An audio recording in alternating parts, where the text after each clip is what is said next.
Dietrich Bonhoeffer was martyred for one reason. The Nazis killed this pastor because he got involved in politics. Unlike the majority of pastors, Christian pastors in Nazi Germany who remained silent under the reign of terror of Adolf Hitler, Dietrich Bonhoeffer could not remain silent. He stood up in his society. He spoke out against the evil of the government, and as a result, he lost his life. Dietrich Bonhoeffer, before he died, made this statement. He said, "Only he who believes is obedient, and only he who is obedient truly believes." There's an inseparable link between belief and obedience. You can't separate the truth. Wherever there's belief, there is genuine obedience. And we see that truth clearly illustrated in the story we're going to look at tonight. If you have your Bibles, I want you to turn to Daniel chapter 3.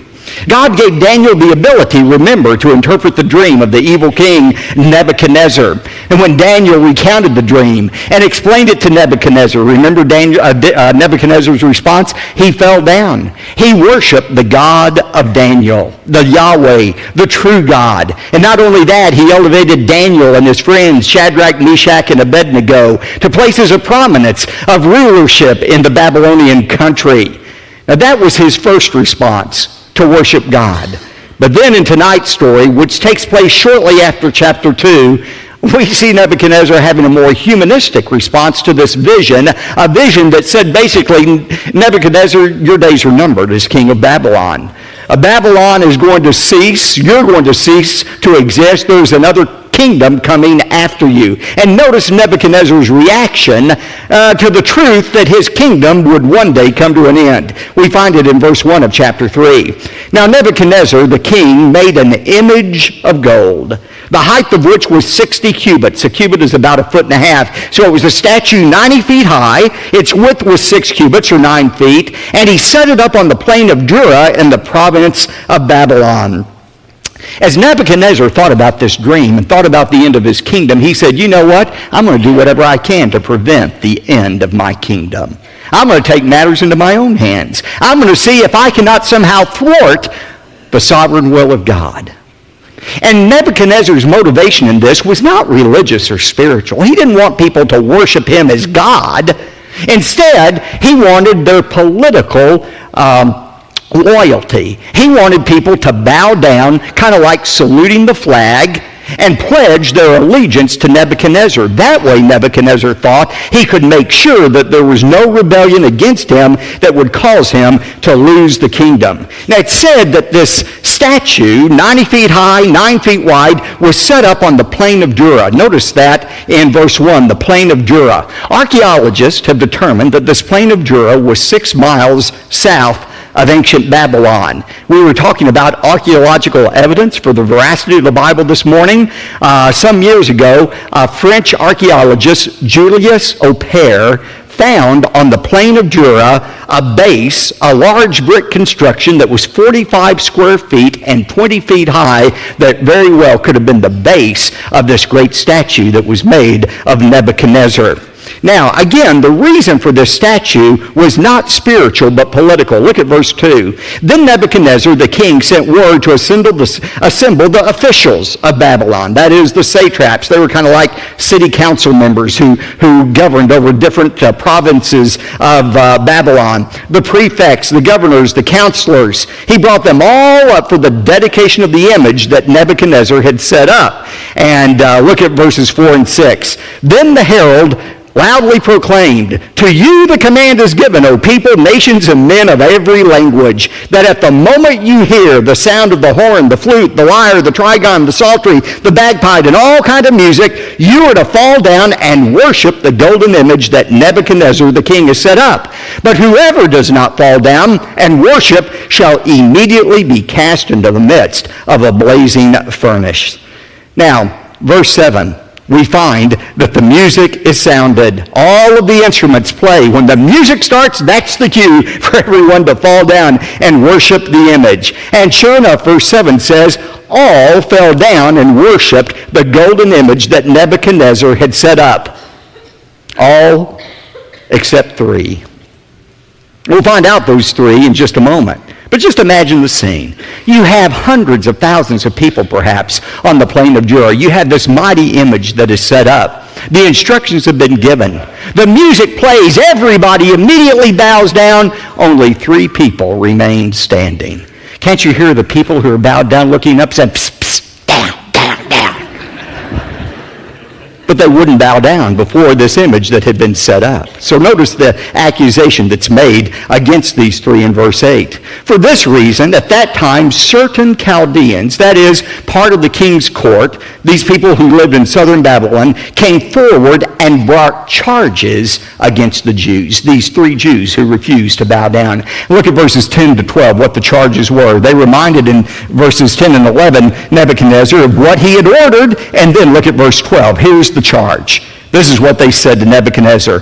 There are certain Jews whom you have appointed over the administration of the province of Babylon, namely Shadrach, Meshach, and Abednego. These, O king, have disregarded you. They do not serve your gods, and they do not worship the golden image that you have set up. And so, look at verse 13. Then Nebuchadnezzar, in rage and anger, gave orders to bring Shadrach, Meshach, and Abednego. Then these three were brought before the king. Now here's the natural question. Where in the world was Daniel during this time? Have you ever wondered that? Where was Daniel? After all, he's the one who had these guys promoted. He's the one who led them to obey God and not Nebuchadnezzar. Where was Daniel? This week as I was preparing the message, I read all kind of explanations about where Daniel was. Some people say, well, Daniel was now such a high-ranking official that for political reasons, he went ahead and bowed down before the image of Nebuchadnezzar. To him, it was no big deal. It was political and not spiritual. Now, that doesn't make any sense, especially given Daniel chapter 1 and how he wouldn't even eat the king's food. Another explanation is, well, maybe Daniel was ill on this particular day. Now, if I were choosing a day to call in sick to the office, this certainly would have been it. But I'm not sure that's a likely explanation. Some people say, well, maybe the king had dispatched him on a foreign trip as an emissary for the king to a foreign land. That's a possibility. We don't know. That's the bottom line, where Daniel was. But some have suggested that it was not fair for Daniel to escape this test when his three friends were being tested in such a severe manner. And that's really not logical to say this isn't fair, because the fact is Daniel was about to be tested. He had already been tested in chapter 1, and the lion's den was waiting around the corner for him in chapter 6. But there's a very important point and principle for all of us here. All of us who are God's people are going to be tested, but we're not all tested in the same way. God's tests for us are not the same test. In 1 Peter 1:6, Peter said, in this you greatly rejoice, even though for a little while, if necessary, you have been distressed by various trials. That word various, poikolos, it's a word we get polka dot from. We are distressed by various tests. You're not going to escape testing in your life. If you're not in the middle of a test right now, either you've already come through one, you're in the middle of the one, or you're getting ready to enter a test. But God's plan for all of his children is to be tested, not to destroy our faith, but to strengthen our faith. Now, notice verse 14. Nebuchadnezzar responded and said to them, to Shadrach, Meshach, and Abednego, is it true that you do not serve my gods or worship the golden image that I have set up? He said, maybe you all misunderstood, so let's try this again. I know you're new to our country. Maybe you didn't understand exactly what was being said in Aramaic, so let's try this again. Now here's the command. When you hear the music play, you just fall down and everything will be okay. However, he says in verse 15, but if you do not worship, you will be immediately cast in the midst of a furnace of blazing fire, and what God is there who can deliver you out of my hands? You see, Nebuchadnezzar had already discovered there's a God who could reveal secrets. But he had not yet discovered that this same God is one who was able to deliver the Israelites out of Nebuchadnezzar's hands. Now, think about these Hebrew youth. Remember, teenagers, they were about your age. They were probably about 17 or 18 at this time that they were going through this test. Think about how they could have rationalized not obeying God's commands. They could have come up with all kinds of excuses not to bow down before the golden image. But they knew what God had said. In Exodus 20, God was very clear. Thou shalt have no other gods before me. Thou shalt not make unto thee any graven image. Thou shalt not bow down to them nor serve them. Now, they could have come up with all kinds of rationalizations about why to bow down. They could have said to themselves, well, you know what? I'm going to bow on my knees, but I'm not going to bow in my heart. In my heart, I'll still worship the only true God. Or they could have said, well, you know what? It doesn't make any sense for us to die in the fiery furnace. Why, if we die, we'll not be able to witness to Nebuchadnezzar and the Babylonians any longer. And surely God wouldn't want that to happen.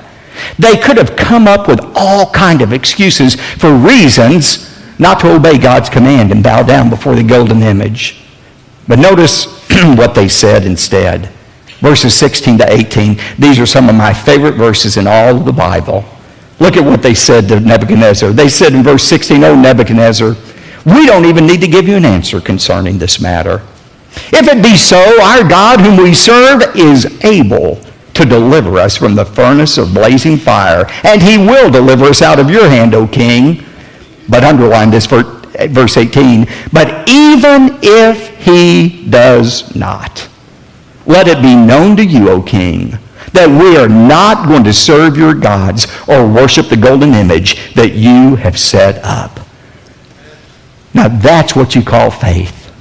They said, King, we believe our God is able to deliver us, and if he wants to, he'll deliver us out of your hands. But even if he chooses not to deliver us, we are still going to obey him. Ladies and gentlemen, that is faith. Obedience to God in spite of the circumstances. It's not always God's will to deliver us out of trials. It wasn't God's will to deliver Jesus out of suffering, or Peter, or Paul, or most of the apostles. God's will for them was death, but they still obeyed God.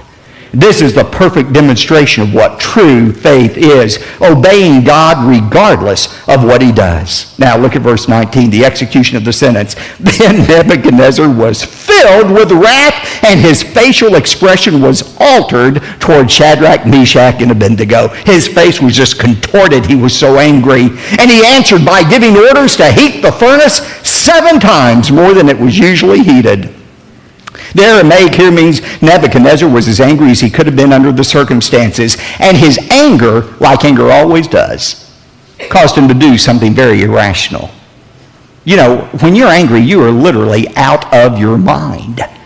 And that's what Nebuchadnezzar was, because he does a very irrational thing. He says, I want that furnace heated up 7 times the normal heat. Now think about it. If he was really angry, as he was with these 3 men, he wouldn't want that temperature raised.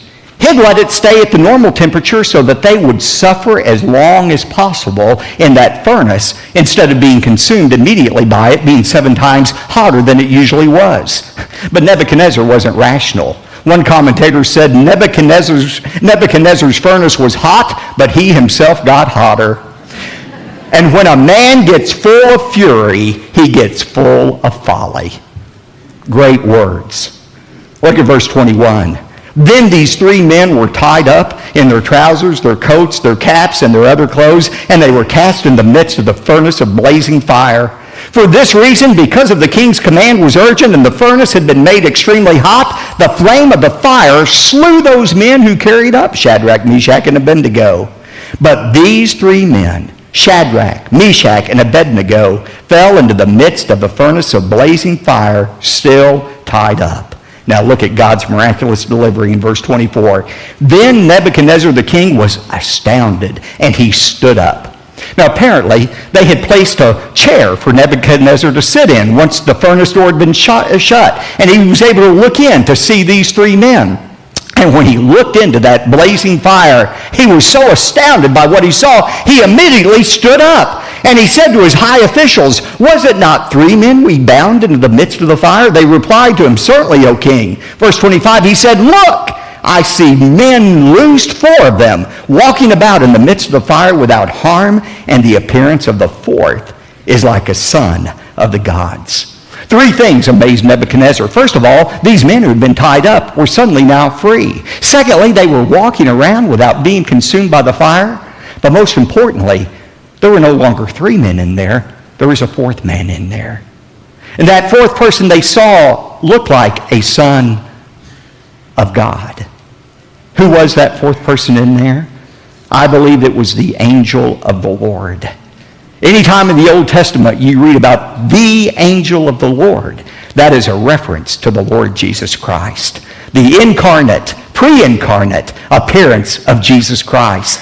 That fourth person looked like a God to them. Verse 26, then Nebuchadnezzar came near to the door of the furnace, and he responded and said, Shadrach, Meshach, Abednego, come out, you servants of the Most High God, and come here. And then Shadrach, Meshach, and Abednego came out in the midst of the fire.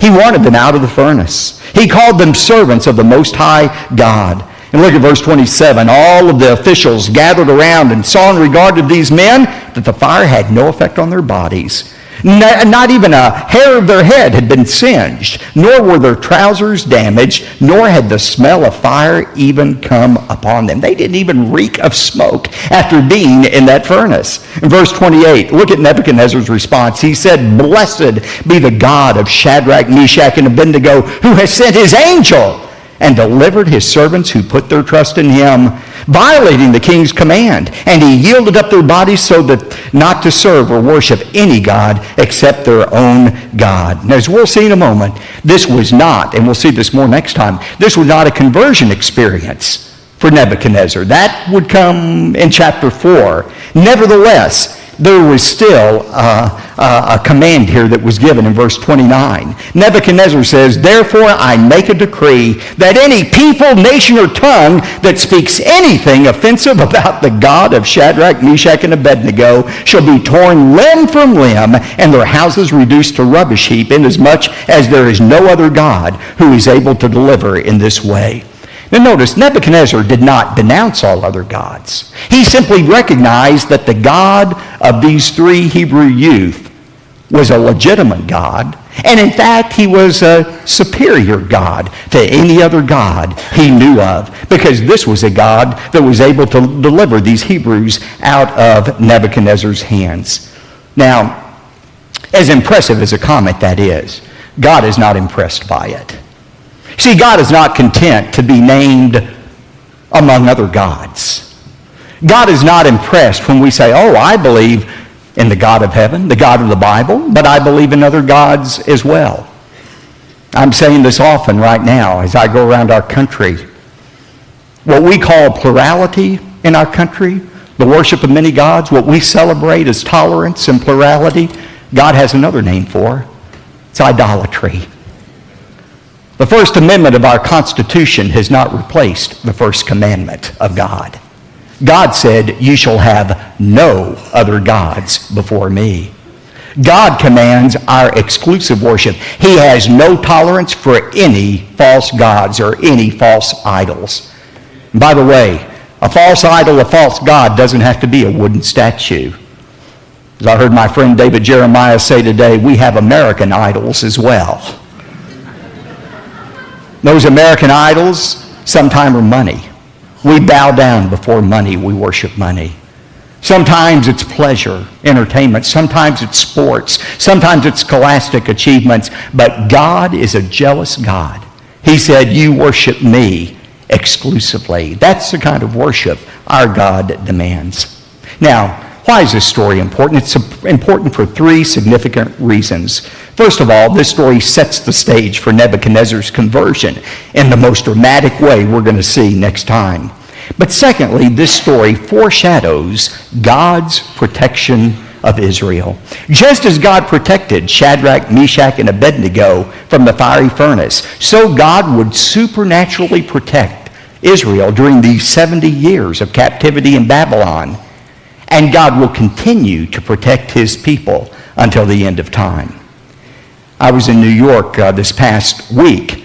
I was there Wednesday for the most holy day of the Jewish calendar, Yom Kippur. And I was with some Jews. It was interesting to see how they worshiped on Yom Kippur. But at that very same day of Yom Kippur, the holiest day on the Jewish calendar, on that very day, there in New York was Iranian President Ahmadinejad. And there he was in the UN, breathing threats against Israel. Monday of that week in New York, he said, Israel will be eliminated from the face of the earth. Now I'm going to make to you a prophecy that I promise will come true. This is an absolute 100% prophecy that will come true. President Ahmadinejad will be eliminated before Israel is eliminated. You can rest assured, because Israel is God's nation, and Israel has the promise of God's protection. God protected them for 70 years during that Babylonian captivity, and he will protect them until the end of time. But the third truth that you see in the passage is this. This passage reminds us of the importance of unconditional faith and obedience. Remember, true faith is not believing God is going to do what we want him to do. True faith is the resolve to obey God in spite of the circumstances. It's the faith that Job expressed when he said, though he slay me, yet will I trust in him. Only he who is obedient believes, and only he who believes is truly obedient.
Chuyện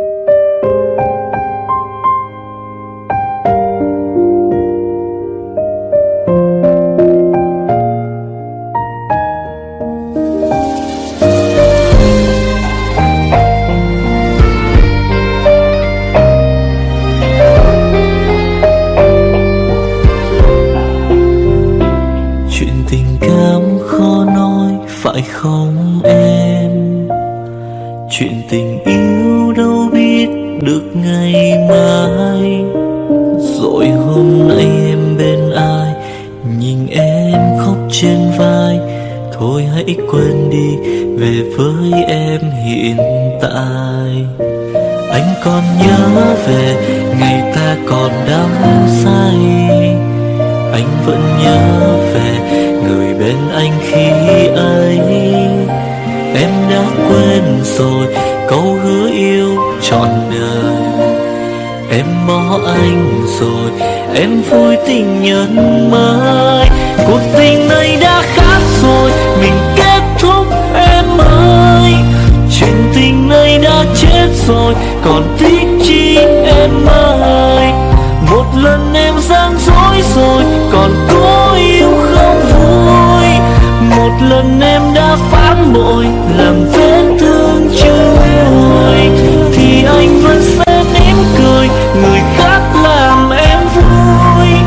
Còn anh xin kết thúc và giữ chút đau thương thôi.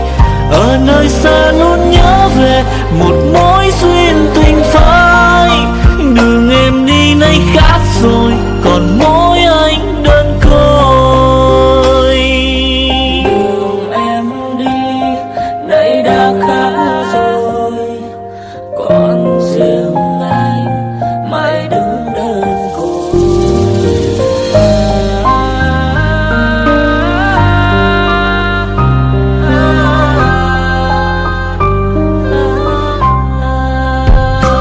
Anh còn nhớ về ngày ta còn đắm say. Anh vẫn nhớ về người bên anh khi ấy. Em đã quên rồi câu hứa yêu trọn đời. Em bỏ anh rồi, em vui tình nhân mới. Cuộc tình này đã khác rồi, mình kết thúc em ơi. Chuyện tình này đã chết rồi, còn tiếc chi em ơi.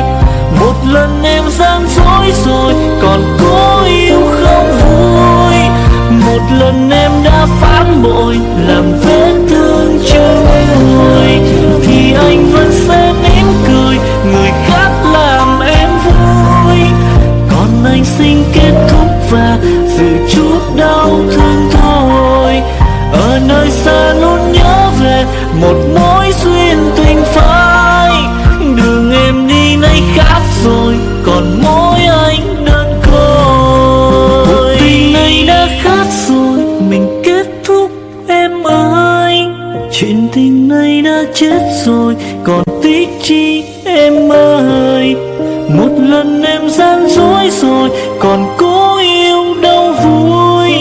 Một lần em đã phản bội, làm vết thương chưa nguôi. Thì anh vẫn sẽ mỉm cười, người khác làm em vui. Còn anh xin kết thúc và giữ chút đau thương thôi. Ở nơi xa luôn nhớ về một mối duyên tình phai. Đường em đi nay khác rồi, còn mỗi anh đơn côi. Ở nơi xa luôn nhớ về một mối duyên tình phai. Đường em đi nay khác rồi, còn mỗi xin anh thôi.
phải không em?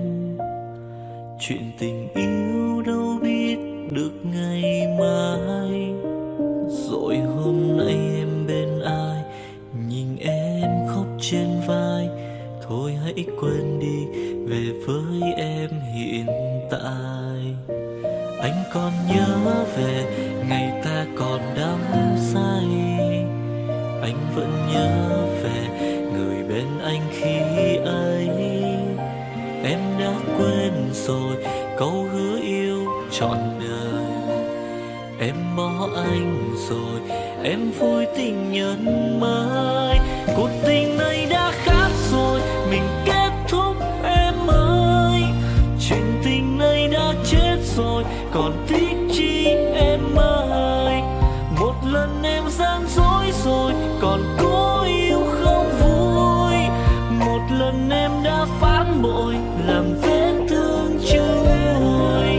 Thì anh vẫn sẽ mỉm cười, người khác làm em vui. Còn anh xin kết thúc và giữ chút đau thương thôi. Ở nơi xa luôn nhớ về một mối duyên tình phai. Đường em đi nay khác rồi, còn mỗi anh đơn côi. Đường em đi nay đã khác rồi, còn riêng anh mãi đứng đơn côi.